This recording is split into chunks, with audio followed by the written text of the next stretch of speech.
welcome to Labour Lens. I am Sharon Ijason. On this week's episode of the program, we will be discussing about digitalization and how it affects workers, especially in the financial sector. We also have interesting news stories for you. We will be right back.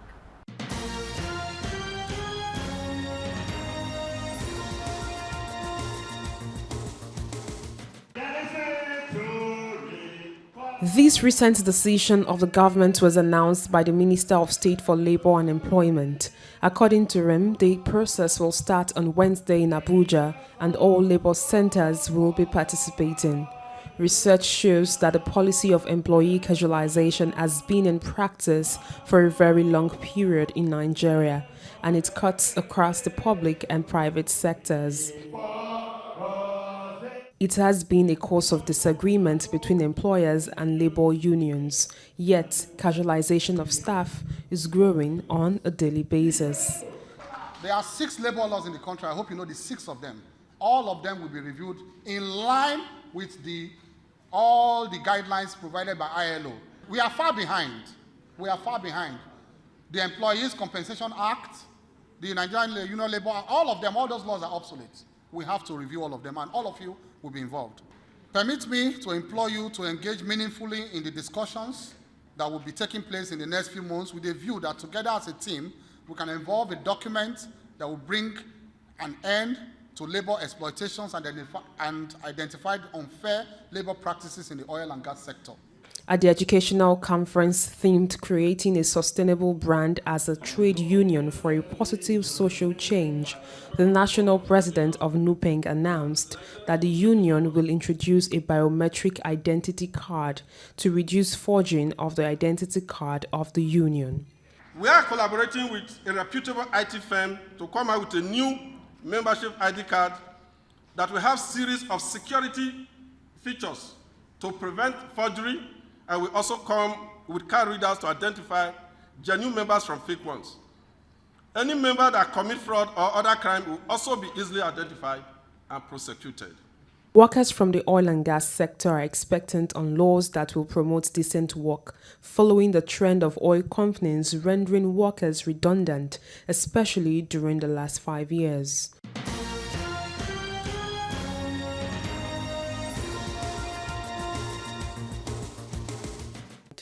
Hours after announcement of the suspension of industrial action embarked upon by electricity workers in Nigeria, many homes are yet to recover from the resulting blackout. Electricity is yet to be restored to most homes in Lagos, Nigeria's commercial capital.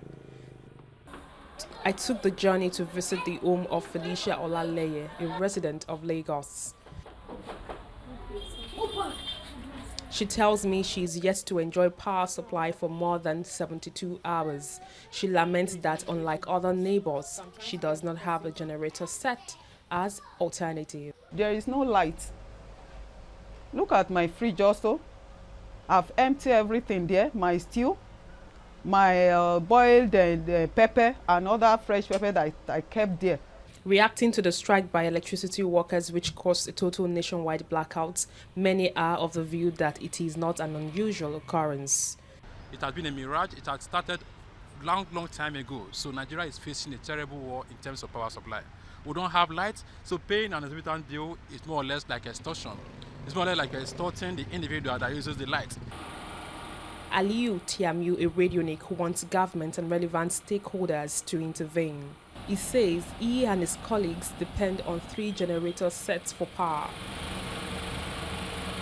The money when they pay here, I know they even say I'm for my job. That's why I'm not using the light again. I don't enjoy enough power supply. Out of 30 days, maybe I enjoyed light for 13 days, and they charged me 30,000 naira. Thus, I decided not to use public power supply, but provide my own electricity. Some of the grievances of the National Union of Electricity Employees bordered on non-payment of gratuity to over 2,000 disengaged workers. They are also angered by the underpayment of severance package to 50,000 former staff of Power Holding Company of Nigeria (PHCN) and illegal transfer of schools built by the union to investors.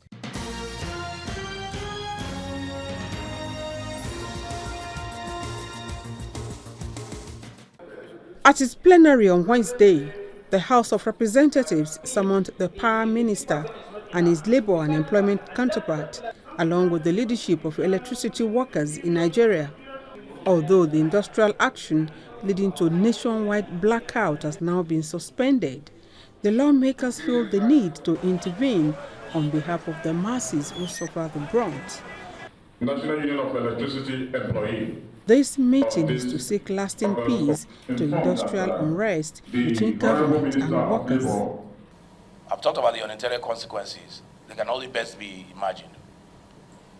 Even the couple of hours that perhaps you went on strike, only God knows who was affected. There may even have been fatalities. For 6 years, PSCM was privatized. People don't have their entitlement. And we've been writing letters. We've been going to the minister. He has given instructions, and they will not obey. I go out of my way to poke people in the private sector who I know will say they don't owe me anything. Because like you said, there are a lot of lacunas in the laws that are made without enforcement, harm and penalty. The meeting lasted for about 1 hour, and part of its outcome is that henceforth the House of Representatives will be represented in future meetings to ensure the implementation of agreements reached. We oversight this agreement and make sure that everything is as stated in the agreement. The House has also promised to effect necessary amendments to the Constitution to grant the Labour and Power Ministry the power to bite.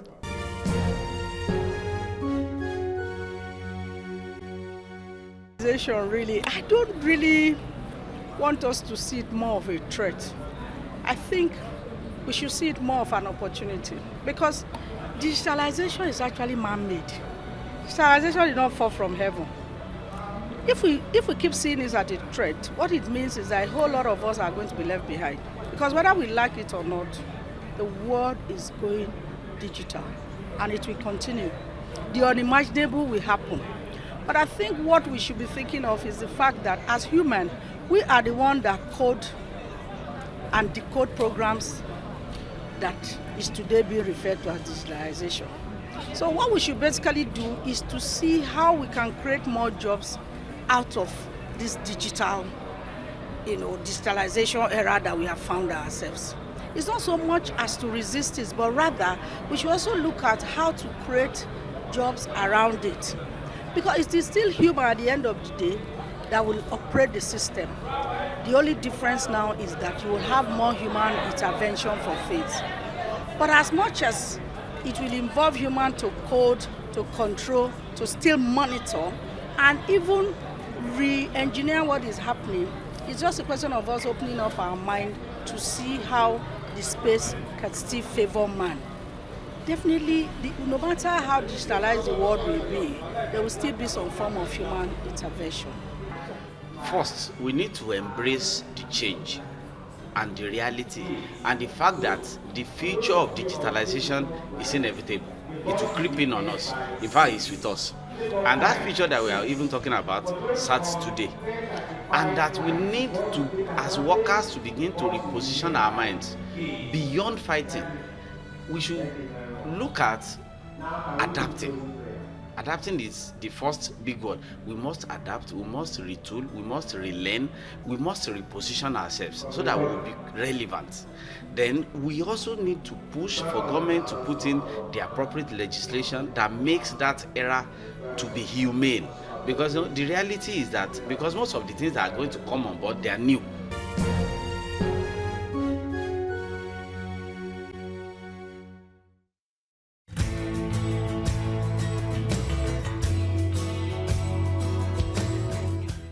On the profile interview segment this week, I will be speaking with President of ASBIFI, Comrade Oyin Consola Olasoye, who has just been re-elected to serve the union for the next couple of years. She highlighted the plans she has for the union.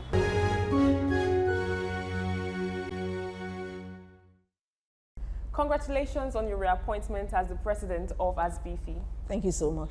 You are welcome. ASBIFI just concluded its delegate conference recently. Can you tell us what were the learnings from the 10th Triennial Delegate Conference?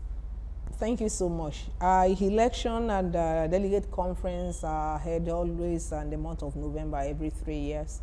And this year we decided to deliberate on the word of life, work-life balance. We deliberated on digitalization in our sector, its effects on our work-life balance, its effects on job loss, and its effects on the economic situation of the country at large. So those are the things we deliberated on, we review, and we crown it up by having our triennial election.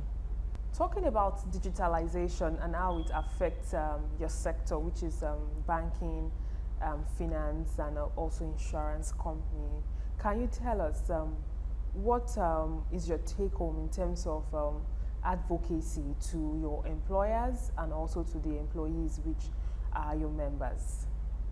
Digitalization have really affected the world of work in our sector. Where we work, how we work, who we work with, now differ from how it used to be when we started working. You know, before now, automatically you are expected to be in an enclosed office for 8 hours in a day. We resume 8 o'clock to close at 5 p.m. with 1 hour in between. But now with technology, with robots in our working sector, it has had a very tremendous effect on the way we work. And now some of the analysis of what we do are done by robots. Now, before, when somebody is applying for a loan, for example, or is trying to take an insurance policy, for example, the person needs to, a human being takes most of the decision. And human being will bring emotions and some soft skills like empathy and co into taking this decision. But these days, most of these final decisions are handled by robo-advisors. And you know that these days, the conclusive part of our work is handled by technology. It means that you are not sure who you are working with. It's not necessary that you work within an office, and it's not necessary that you work in the same place of work. So all these have really affected us, and that is the reason we are trying as much as possible to talk to our member that we should not be afraid to handle this thing, and to also talk to our employers that we need more upskilling, more education, not necessarily, you know, before when you want to work in our sector, maybe you need a certificate of banking and finance. Any certificate will do because there will be on-job training. But now with the effect of these robots, with the effect of technology, what we need more now, it is our knowledge about how to relate and how to apply and use this technology. So it's really affecting the way we work and what expectation we bring to our work of place and the knowledge we have. So that is why we are now trying as much as possible to re-educate our members on the reason they need to upskill, and to also speak with our employers on the type of trainings we are expecting them to give to us to enable us to function in modern day world of work in the financial What are the on-the-job trainings needed by your members to meet up with digitalization in your sector? We realize that the on-the-job training we need more these days is not only about leadership. As a marketer now, some of our customers, they pick their policies and do everything on the system. You can see now that somebody can take up a policy, an insurance policy, and somebody can open an account or apply for loan right from their own telephone. But what will happen when in Nigeria, more people have access to telephone, but they lack the expectation of what to do? If we are not careful, there will be more, as at present, there are more technological fraud. It is now that somebody can just pick a phone, somebody can just dare you, you pick a phone, and by saying yes, you have activated a lot of things that you did not have the intention of activating. Maybe somebody just called you and said, are you the owner of account number so? You're saying yes. May have lead to a voice activation of your account. So these are the things that we need Nigerians to know, and we need our members also to know that the way you ask questions, the way you market your product these days will affect the economy, will affect the industry, and affect our customers. So these are the things we are trying to put in place and asking our employers to train us on. You know, before we need to take forms to our customers and said, fill this form. But these days, no customer really have time to fill the form. They want to do everything on the system. And like I said, a little mistake on the system can lead to a lot of fraud that will affect both the organization and the customers. Talking about work balance, different sector definitely has its own issue. But of course, we know that it's peculiar to the financial sector to try to balance work-life generally, especially when it has to do with women. Looking at, as a female president, I'm concerned about how you've been able to handle situation or advocacy in terms of ensuring that the financial or the banking sector is more accommodating when it comes to handling women issues, and concern also about how far a woman can grow in the sector. What are the wins? What are the challenges so far? Before now, there may not be serious ceiling for women working in the financial sector, because everything needed to be able to be effective, we all have it. But with the current world of work, digitalization, you know, majority of us female, yes, for our first degree, we studied science. But moving forward in life, going to research and some other master's or PhD level, that is where you see female coming down from studying science. So if it is just the minor things that we can use our first degree, BSc, ECO, and Co to do in the sector, with science, we are capable. But now going to programming, going into writing the languages of the machines and the robot and the technology, I know we are going to have issue that way. So we have started encouraging our people like in ASBFI. We are trying to have a relationship with one of the universities, both within and outside. For the outside, we have already signed the MOU, so that there can be an upgrading and upskilling on how we can do most of these things. Now, coming back again to the same question that talked about work-life balance, it has not been easy. We work even weekends, and the situation of the country, you know, we can't be removed and separated from the issue of the country.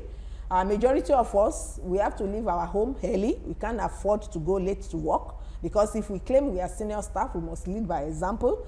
We have to leave our home early, and we must have done all the needed thing we need to do as a mother and as a wife at home. Then we get into work, we still need to occupy, because we can't give excuses that I have done this at home. That's our cup of tea. Then after closing, we can't leave immediately, because we must conclude the day's job. And because of the situation of the country again, we get home late and still go ahead to complete the day's job at home late. What I'm trying to say is that if you have a kid that is going to school, plus your husband, you must wake up early in the morning to prepare their food. You get to work, you do your work. You have to get home inside the hold up that will delay the time you arrive home, and you still need to confirm that the children have done their homework, the husband have been taken care of, the children have eaten before going to bed. So it's affecting our work-life balance. And the technology, there is no time to close off from technology. You can't say because I'm now at home.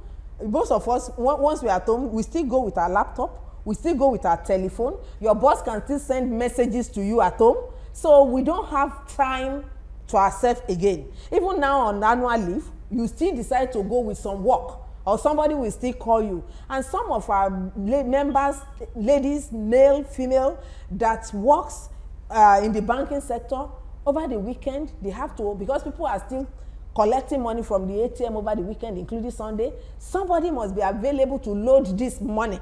So it means that for our sector, work-life balance is no longer feasible. So what are the solutions to the challenges you've just highlighted, especially when you look at the fact that there's this advocacy for decent work in the workplace? One of the things we are doing now is that, you see, our joint national negotiation collective agreement was done as at when the effect of technology is not this conspicuous. And we need a review so that we can put in some things that are now current to the situation we find ourselves. But unfortunately, our employers have not been coming to table. We have discussed, we have written severally to NECA, which is the body of the employers. We have written to the Ministry of Labor. We have written to Central Bank telling them that we need a review of our condition of service. We need a review of our condition of work so that the current situation we are finding ourselves is put, there should be an agreement and said because of this should be this. For the effect of this should be this. There are new policies that are being put in place by the supervisory bodies of the financial sector. And it will have a ripple effect on the employers. Like now, because of technologies, majority of the banks and insurance companies are closing branches. And the effect of this closure of branches, there should be an agreement that I want to work. It is you that you are no longer providing work. So I shouldn't be made to suffer for that. So that's why what we are doing as a president is that we are trying to insist on a review of our collective agreement, which is our condition of work, which is the standard practice as approved by ILO and as approved by Nigerian Wage Act. So that if we are able to put this in place, it won't be at the point of issues that will be changing the goalpost. We will know the laws and the norms before anything happens in the sector. So these are the things we are trying to do with the employers to be able to work effectively and efficiently with this present day situation. From what you've discussed, it's obvious that there was an ultimatum some few weeks ago as regards the collective bargaining. Can you give us update on that? What would you say was the challenge? And what more should your members be expecting from you now that the baton has been given to you for you to serve them again for some years? Since our employers finding it difficult to come to table for us to have a new collective, national joint collective agreement that can put in place and set the agenda for decent work. We have put in place, we have sent a letter out to the Central Bank and to the Federal Ministry of Labor that if by the end of this year, because this present collective agreement was executed in the year 2005, and it's supposed to run for 2 years, so it came into expiration in 2007, March 31st. And since then, we have been on their neck trying to, and they keep on giving reasons and excuses not to do it. And that's the reason there have been issues, serious issues in our sector. Like the Federal Ministry of Labor have put in place a regulation on the casualization for the oil and gas sector. We have also demand for a regulation on casualization and outsourcing in the financial sector. So if after these years, from year 2007, which to 2019, which is above 12 years, nothing has been done. We have therefore given an ultimatum that with effect from January 2nd, there will be industrial action in all member units of ASBIFI. In the banking sector, in the financial sector, in the pension and administrative sector, and the mortgage finance sector. For our members, we want to sincerely appreciate them because for over 12 years, they have been struggling, they have been accepting, they have been coping because they trust in us that we will do the necessary things and we will follow due process in resolving issues. But we have realized that our following due process is almost being taken for granted by our employers when it comes to decent word of work. So we still want to appeal to our people that between now and January 2nd, there is still enough time for us to come into meeting. We have received letter from the Federal Ministry of Labor that we should come for a negotiation, for a meeting. Once we commence the negotiation, there may not be issue. But if our employer is still saying that they don't want a sectorial collective agreement as stipulated by ILO and the Wages Act of Federal Republic of Nigeria, which Nigeria have ratified, then we want to appeal to Nigerians that there may be some few industrial actions. The type, we will make it a gradual thing so that Nigerians will not feel it. We may not entirely shut down the bank the first day, but we may start from work to rule and some other industrial actions that I don't want to analyze here. So that is what we plan to do so that our members, and for the next 3 years, I want also to appeal again to my members that we'll do more of training, we'll do more of advocacy, we'll do more of leveraging on relationship with our employers, we'll do more of trying to resolve all cases amicably, and we'll do more to make sure that we have a relationship with the supervisory bodies and the National Assembly, so that whatever law that is going to be put in place will be laws and issues that will make life comfortable and bearable for all our workers and Nigerians. So we'll work more on that one and our trainings. It was an interesting conversation I had with you. Thank you so much. You're welcome. And that's all we can take on today's edition of the program. Join us next week for a fresh edition of the show. I am Sharon Ijason. Thanks for watching, and remember, labor creates wealth.